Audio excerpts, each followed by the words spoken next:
students can tell the difference between when you're committed to something and you're trying to help them see something that you know is beautiful, and you want them to see it as beautiful.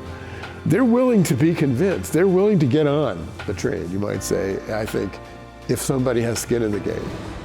Dr. John Cavadini is a professor of theology at the University of Notre Dame and serves as the director of the McGrath Institute for Church Life. Cavadini teaches, studies, and publishes in patristic and early medieval theology, the theology of Augustine, and the history of biblical and patristic exegesis. Listen in as we discuss the challenges facing educators today, how to better engage young people, and the inspiration to pray at all times.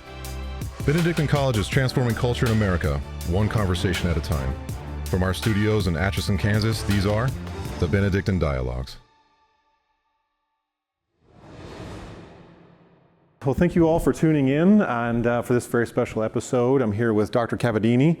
Dr. Cavadini, thank you so much for taking time to sit with me to have this conversation. You know, one of the things that we're talking about through this show, through this podcast, is various ways in which we can help to transform culture, help to integrate Catholicism, integrate the Christian ideal into various realms of culture around the United States.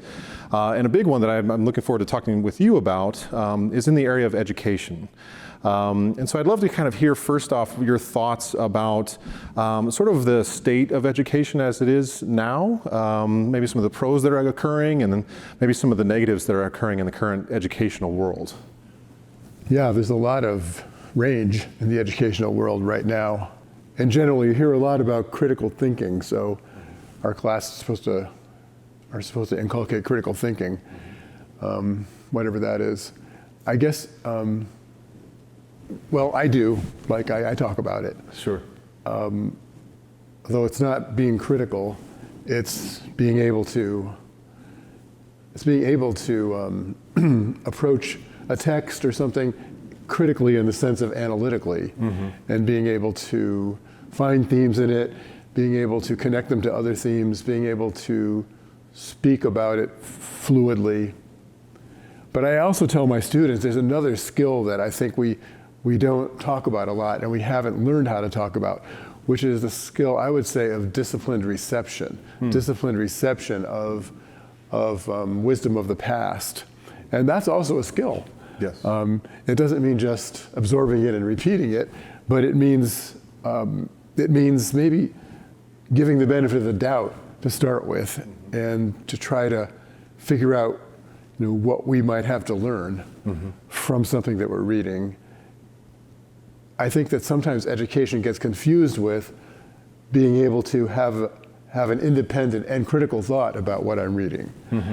And sometimes you're not entitled to a critical thought unless you've really tried to absorb what you're reading and given it the benefit of the doubt for the most part. So I think I try to teach students both things, critical thinking and also disciplined reception of previous wisdom. And I find students to be incredibly open to that. Yeah. I mean, many of them don't know it's there. I mean, they don't. And so until you begin to show them, they're not necessarily attuned to it. But if you show it to them, somebody once asked me, actually it was a bishop, I was giving a talk in a diocese, and the first questioner was one of the auxiliary bishops who asked me, it didn't have anything to do with the talk. He said, well, what are the students at Notre Dame looking for? I teach at Notre Dame, that's why. And I said, well, they don't know until you show them. Yeah. But I think that's really true. You can have all kinds of preconceptions about what's been written in the past, but unless someone shows it to you and works with the text and works with the wisdom from the past, you don't actually know it's there. But when you see it, it's very attractive. Yes, yes. Yeah, we're in this interesting time because what happens, and I love that virtue of a disciplined reception. I think that's a really interesting way to express it. And I think part of what that does is it widens your worldview, right? Rather than, as you were saying, one of the negatives right now is it's narrowing in a lot of ways. And I think that what would be a kind of practical advice for someone who, when they think of education, they bring their experience primarily primary, right? They think of my worldview as how I'm going to read these things. What's your sort of advice to students or advice to educators to lift that veil a little bit, to say, yes, your experience, your worldview, how you were raised, it does play a role in how you think. But when you're dealing with old ideas or great books or great ideas, there's a way in which experience and new ideas come to some certain conclusions, right?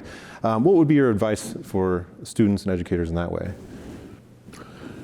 Well, I think my advice probably, since I'm a teacher, tend to go to teachers first. Sure. I think there's always connecting points, right? And I think someone teaching the great books or teaching ancient wisdom, texts that contain it, you have to always be trying to find what are the contact points, so that you work with the text in a way that someone sees that it's interesting and, well, I hate to use the word relevant, but relevant in a way that they hadn't suspected it might be. Sure.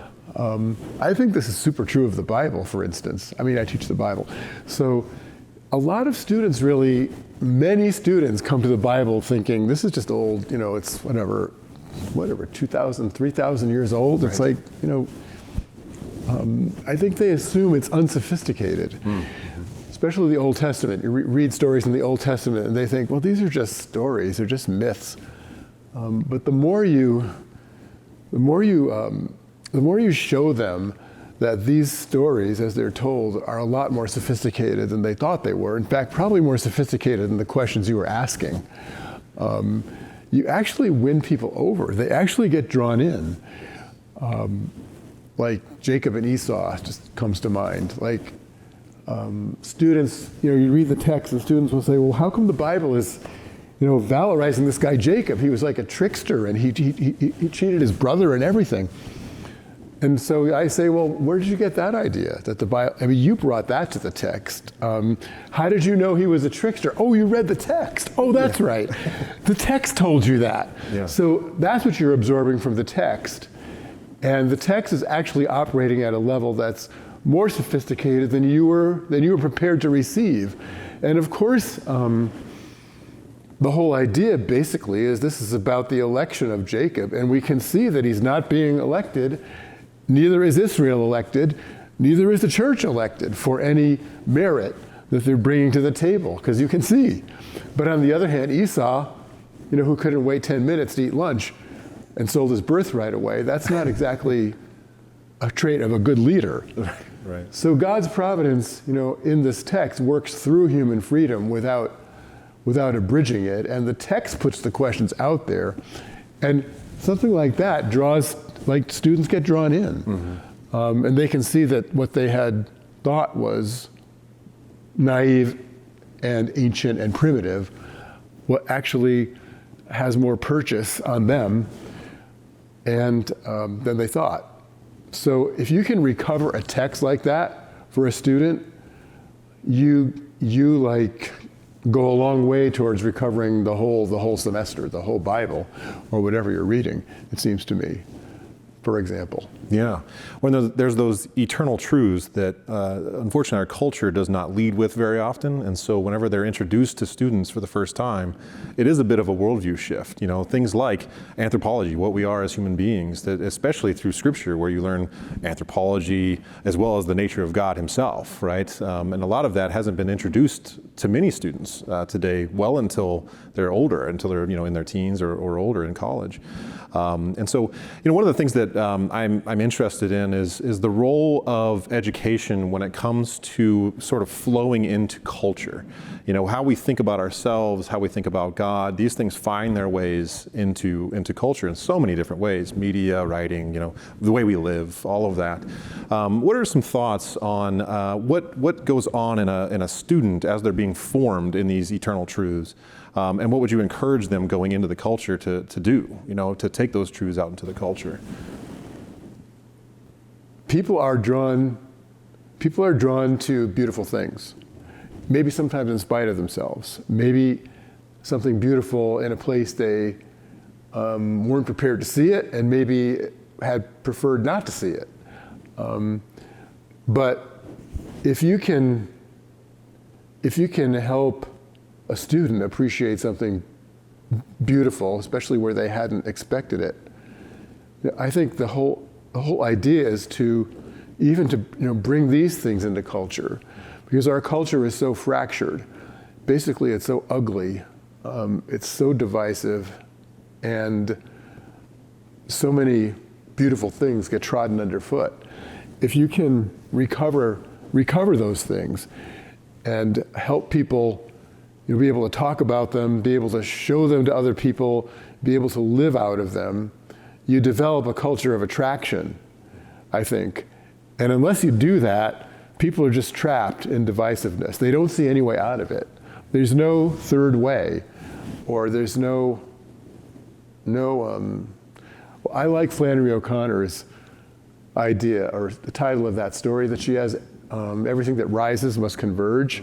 Like, if you can find that point of beauty, like people who are arguing about something, if they rise to that point, they will converge. And maybe there's a different way of having the conversation you were having, after that. It seems like I try to find these points of convergence or integration, because unless you can find those, you're not going to be able to have a reasonable discussion about something you don't agree on, seems to me. And you also lose hope. Like, what's the horizon of hope? It has to be something beautiful, and it has to be something that you feel like you have a hope of attaining and a hope of teaching. I think our culture increasingly is a culture that doesn't see doesn't see a lot of hope. Like the huge push for euthanasia, what we're seeing in Canada especially, it's almost as though, and the reluctance to have children too, these kinds of things are signs that do you have any hope? Like, what does the culture have? What's on the horizon? And it seems like what you have to help people see is there's a lot of beautiful things on the horizon. There's things worth sacrificing for, and human life is precious and not to be discarded. Like the Notre Dame students, when you show them, they'll know it. Yeah, I think there's that natural longing in the human heart for purpose, right? And something that, as you said, worth dying for, worth sacrificing for, giving our life completely to. And sadly, in our cultures, there's just kind of an undercurrent of nihilism that ultimately, what is the point of all of this?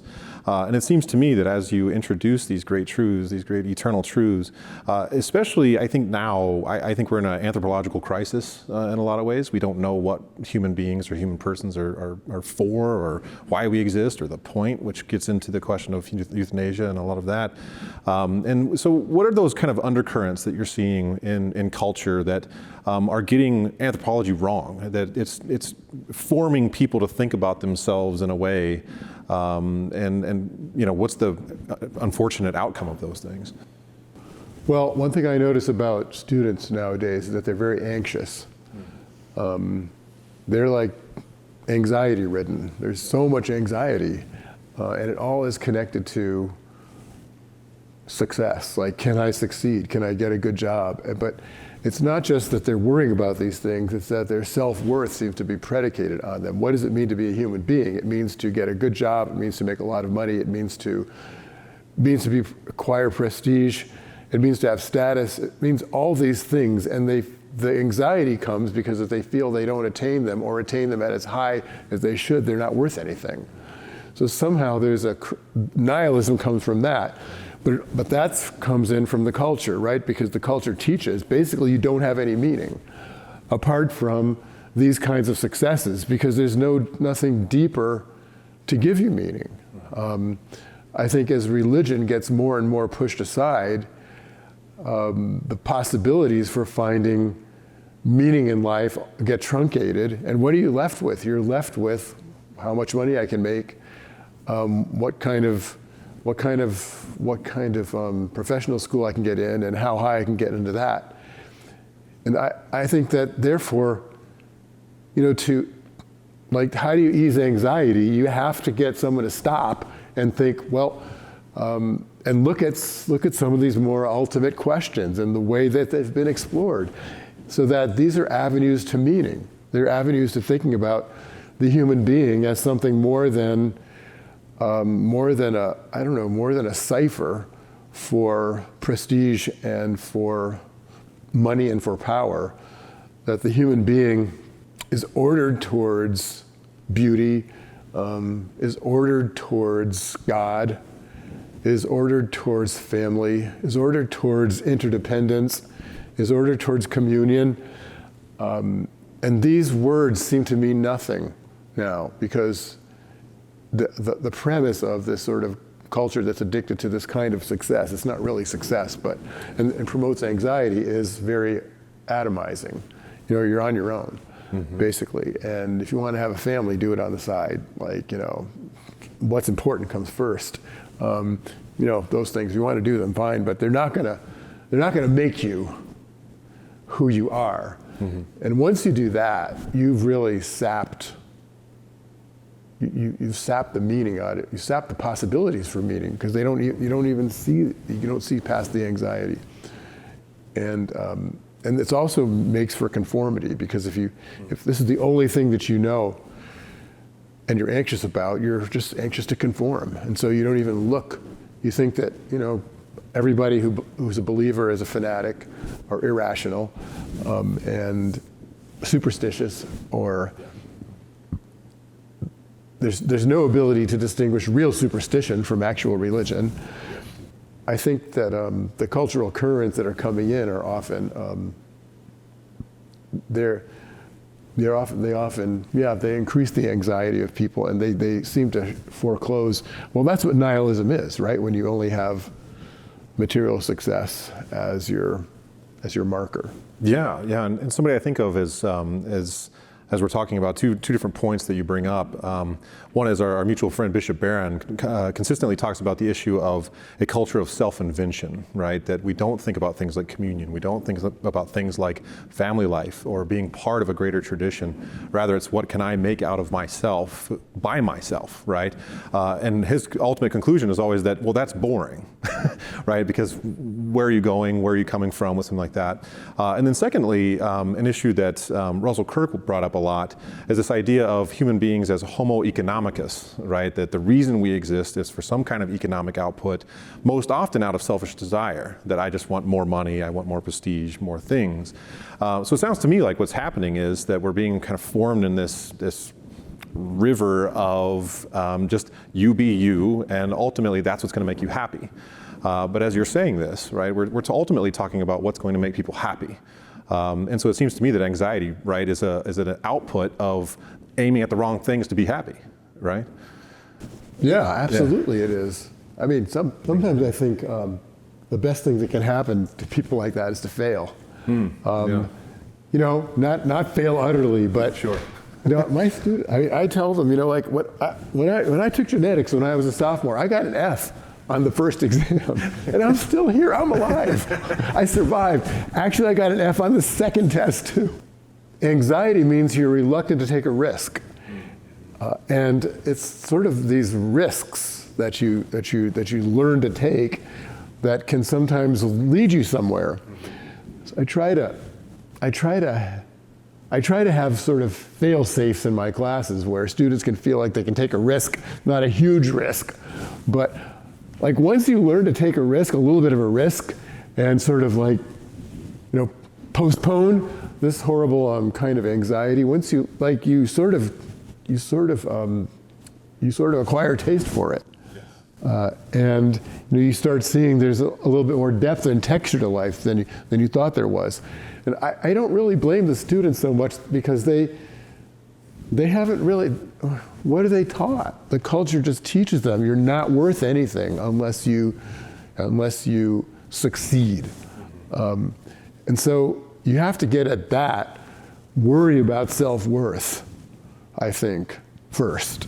And in a sense, theology classes, which I teach, if you can make the biblical text become alive, for example, as a text which shows you have a basis for self-worth which is way deeper than what you're thinking, way deeper, and which is far older and much more convincing and much more persuasive. and you're being invited into it. Just, take that little risk and say yes for a minute, or try it on. Yes. And I think this way, if you get people to take a second look, at something that they had thought they outgrown, thought they had left aside, that often, if you can get them to take that second look, they find something that they didn't think was there. But you have to find a way to get them to take a little bit of a risk. I think you do that if you sort of assure them that, that they're loved, and that God loves them, and that there is a God, for that matter, and that he's not just some old guy on a cloud. What's the heart of the tradition? How can you open it up to people? People are very attracted to it when you do, and they're willing to take a risk. Because there's not so much they think dependent on it. I'm not going to lose myself. Exactly. Yeah, and I think too that it creates that foundation of no matter what happens in your life, so long as you're enveloped in the love of God, you're fine. You're going to be fine, right? And that brings me to one of my questions was, especially in your work teaching theology and understanding the theological currents of the day, when we get God wrong, oftentimes we just get everything else wrong, right? And so what are some of the things you're seeing as far as ideas about God that students are having coming into classes that need some correction, things that the culture is informing them, or maybe some ways in which they've been formed to think about God, and how can we help kind of shift that to the proper understanding of who he is? A lot of students come in with a great idea about God already, but more and more what we're seeing anyway is that students come in, I would say, having pre-dismissed the idea, or having parked it somewhere. So it's sort of parked in a back parking lot, where maybe someday I'll think about it, but I'm not interested in it right now. So it's not really I couldn't even say it's a outright rejection. There's just, it doesn't interest me. Like it doesn't seem to have any bearing, and it doesn't seem to have any. The premise is there's not much there probably, but that means there's not much there anywhere, because if you discard ultimate truth, which God is, if you discard the fullness of truth, you've basically discarded truth. Because there's no fullness of truth, then all truths are relative, and basically homo economicus that's where it comes in. I want to give students something that they can love, and I want that to be God, and I want them to find it so appealing that they almost can't resist looking farther. And once they start looking farther, they keep going, generally speaking. Because it really wasn't ever an active, thoughtful rejection. It's more like, it's just irrelevant, or it's never meant anything to me. We grew up Catholic, but my parents didn't practice. I hear this all the time.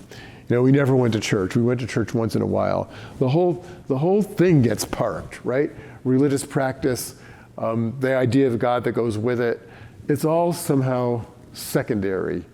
And so they learn that, right? It's secondary. So and if you have to try to recenter so that it's worth my time, because I care about it now. And I want to look farther in on my own. Otherwise, it just exists in it keeps existing in this penumbra. And it used to be you could rely on the fact that when people got married and have kids, they'd come back to the sacraments. You can't rely on that anymore. The sacramental imagination has been completely depleted also. It's this, it's a texture of life which impinges on mystery, which impinges on something deeper, which you can't necessarily right, at first describe, you can intuit, you can sense that you're at the edge of it, something beautiful, something, well, we would say transcendent, but if you're not used to recognizing the transcendent, you just think it's nothing. That's just another big fat zero, because I can't see it, and I can't touch it, and I can't, well, naturally, if you haven't been trained, to acquire to acquire a taste for it or a meaning for it, that's what it seems like, nothing. So people exist in a kind of wasteland where mystery has been banned from their purview. What you have to do is reintroduce them to the idea really of mystery itself. That's what a sacrament is, a mystery in Latin. It's more of a technical meaning, I know, than that, but still, sacraments mediate to us something which is unseen. But actually in some ways give it flesh and make it handleable so that you can live there. I think that's what's been lost, the sense that mystery isn't something abstract. It's something that forms a whole way of life that's invested in communion, invested in bodily interaction, invested in all the kinds of things you thought you left behind, religious practice, which that's what makes a culture, and that's what makes, a life, basically, is to, you can hand that on. It's worth handing on, it's worth receiving. So it's to try to create like a sense of more density in life, more, like accept the idea of mystery. It's okay to start with. Have you ever desired a deeper understanding of the life of Jesus? Check out The Extraordinary Story with Tom Hoops. This is The Extraordinary Story, a podcast about the life of Christ. Jesus Christ, God Himself, entered the confusing maze that is our world to show us who we are and to give us His cross as a ladder up and out. This is His story and ours, The Extraordinary Story. The Extraordinary Story has been featured in The Loop, Alatea, Our Sunday Visitor, and Relevant Radio. You can listen to The Extraordinary Story on Apple Podcasts, Spotify, or wherever you listen. And now, back to the show. Yeah, and I think that's an interesting perspective, because sometimes the narrative, often, especially with younger generations right now, is that there's more of this idea of rejection versus it's just irrelevant, And I think that's the way I'm seeing as well. Is young people coming today, they just don't think about it. It's not even something that they would spend time thinking about. So having a teacher or an educator or a professor who really takes the time to get into that depth, and not just a religion class to understand the facts and the claims, but really to experience it, right? I think of John Henry Newman when he would talk about the illative intuition, right? That there's all these various routes of access before you actually assent to a truth.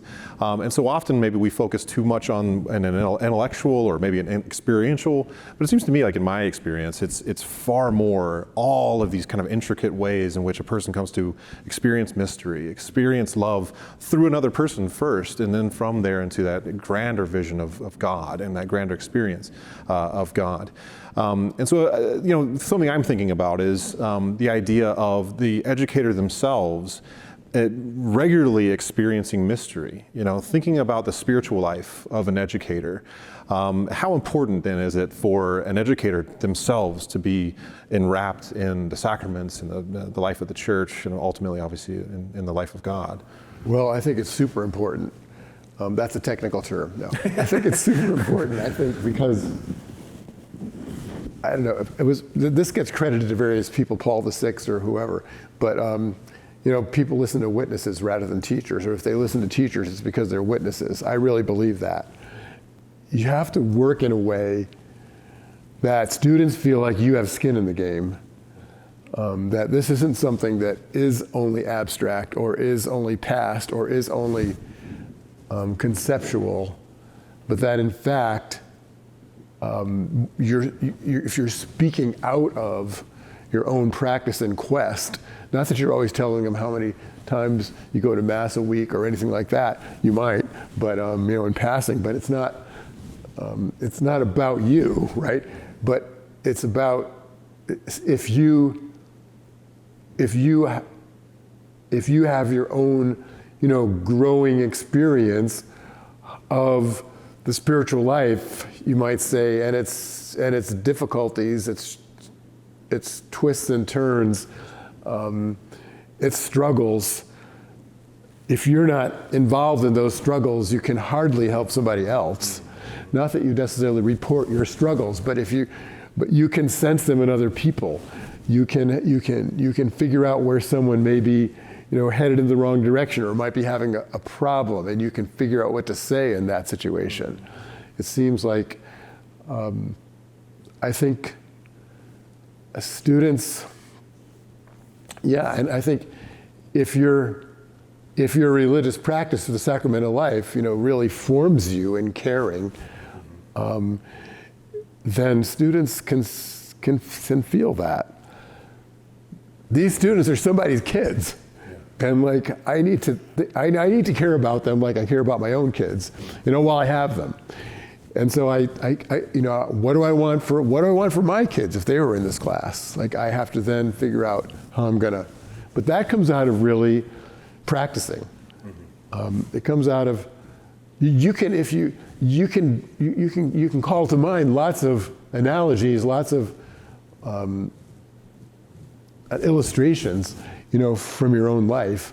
They don't have to be about you, but because you know what Eucharistic practice means, because you know what all these gestures mean, because you know the beauty of it, and you can find ways of communicating it. That's what's important, it seems to me. It's fatal to make it about you, but that's not what it's about. It's like you speak out of and you bear witness to something. Students can tell the difference between when you're committed to something and you're trying to help them see something that is beautiful, and you want them to see it as beautiful. They're willing to be convinced. They're willing to get on the train, you might say, I think, if somebody has skin in the game. Yeah. Yeah, something that brings to mind is something you mentioned earlier is the idea of taking a risk. And when it comes to the spiritual life, ultimately you're taking a risk of the idea that somebody loves you on the other end of that spiritual life, right?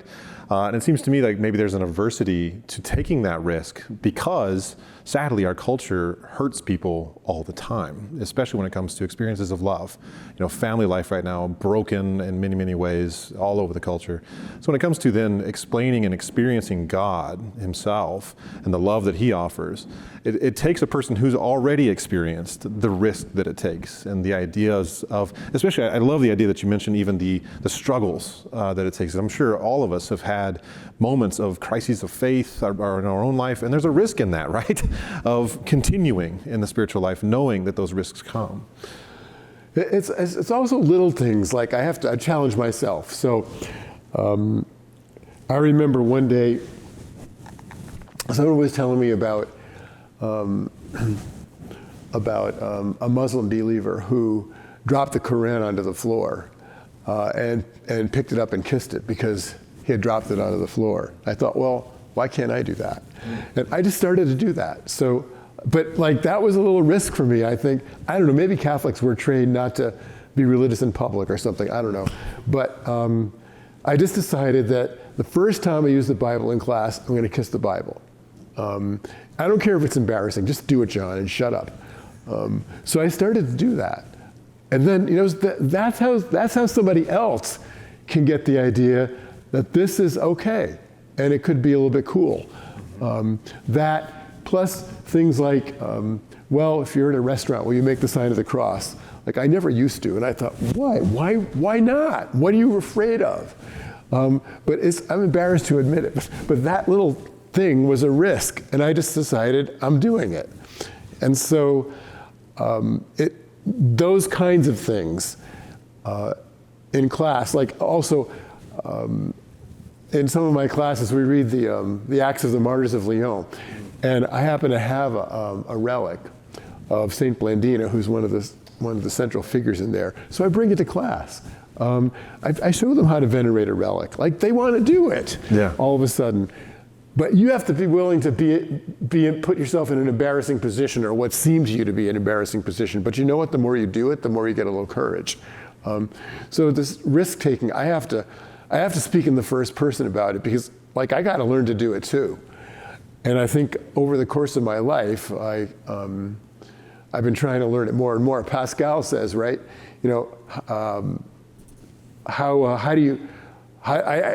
his interlocutor in the Pensée is saying, well, I can't believe, I don't know how to do it, and I feel like constrained. And he said, well, you just start doing what believers do. Go to church and put your hand in the holy water and make the sign of the cross. And that's a little risk, but take it. But at the other end of that risk, I mean, in certain places, if you do that, you'll be killed, or you could be. So that little risk is part of the continuum of risk that religious practice involves, and that really any kind of commitment involves. So that you learn to do it by just starting, and try it on. Yeah, and those little things too, those little risks like that, they prepare you for the larger conversations, So if you were to have a religious conversation with somebody who isn't necessarily going to agree, if you're used to doing things like the sign of the cross in public, you're used to kissing the Bible, or I even think about, on an airplane, praying the rosary and people seeing you, and seeing you do it. It makes you comfortable with the idea of being a little different, and not in a weird way, but more of like an attractive, strange way of like, why does this person do this, That's right. I think you're more likely to take those risks if you are habituated in them anyway. Mm-hmm. Like, if you do these things as a matter of course, the more you say the rosary, the more you think, well, it's just natural. And so it's not like a big thing for me to get a rosary out, or to make the sign of the cross, or any of those things. But this is what creates a culture, like the willingness to do something like that. In front of people who might think you're nuts. But actually, that's, once you get over that feeling, they might actually, like you're saying, be attracted or intrigued, and could start a conversation, and they might be surprised. Yeah, and the beauty that can come out of those small acts, I think of Joseph Pieper, and the way he talks about the idea of culture creation ultimately being a religious act, right? And how those small things ultimately find their way into larger things, culture creation, and being creative in the way in which we express our faith in public, getting back to being used to doing Marian processions through town, and getting back to, doing those kind of larger examples that find their way into people's imagination. And I think honestly, we've entered into this post-Christian era where things like that, people aren't so adverse to it. It's more of what you mentioned earlier, it's that it's always been irrelevant. And so now when they experience it for the first time, it might be more of an intrigue of like, what is this, and how can I participate, or at least find out what this is. It's like a monk going through with his habit in a public space. People look because they might be the first time they've ever seen someone in a habit like that, right? Right. Yeah. It's a generational thing partly. I think, I'll give you another example. I believe in miracles, actually. I teach a class on miracles now.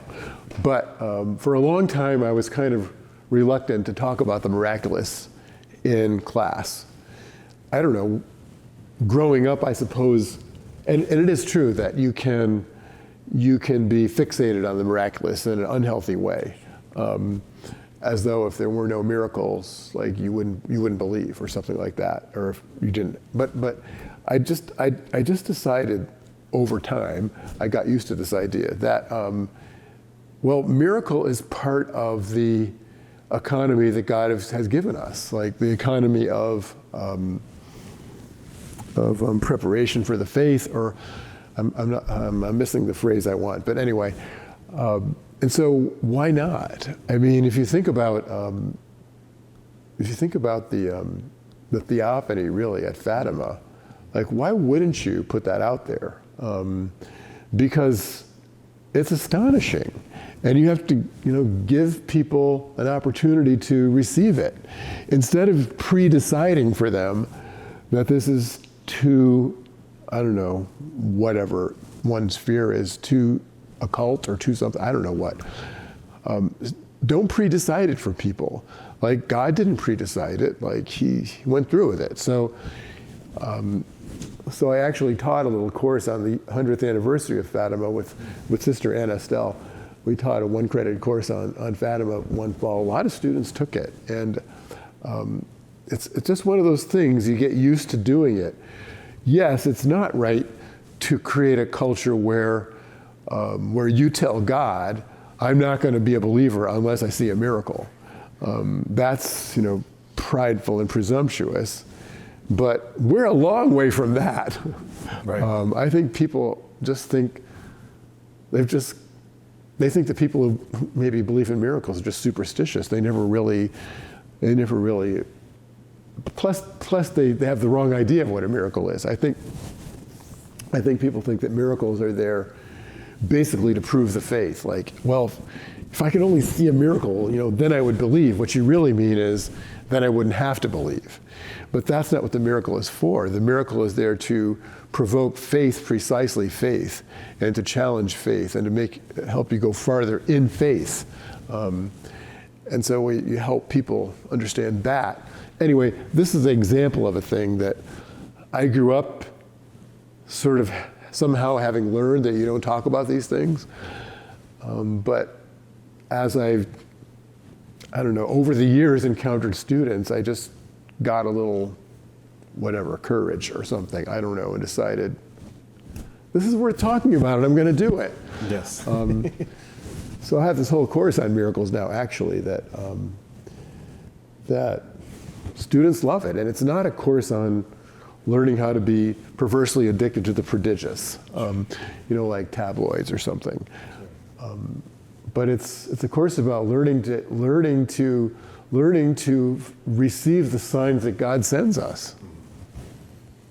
Yeah, and going back to some of the things we mentioned at the beginning is the idea that all these things bring so much more oomph into life, right? It brings us true happiness. It really brings a brightness to a lot of the nihilism that we have today, and I think ultimately leads people towards the right path of happiness. And so it lets them know you're not just homo economicus, right? You're a loved creature of God.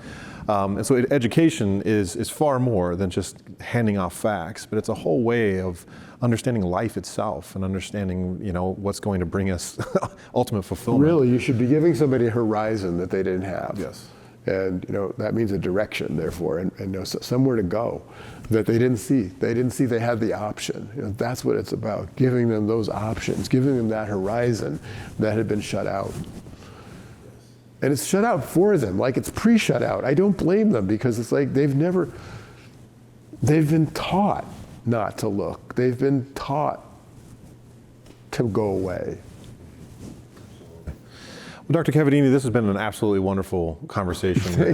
Thank you so much for coming, and so much wisdom and insights. And I really hope everyone watching takes some of this to heart, especially educators, professors, teachers, and the like, to really think about, the role of education in the culture today, and be sure to keep listening to Dr. Cavadini. So thank you so much. Thank you very much. Really appreciate it.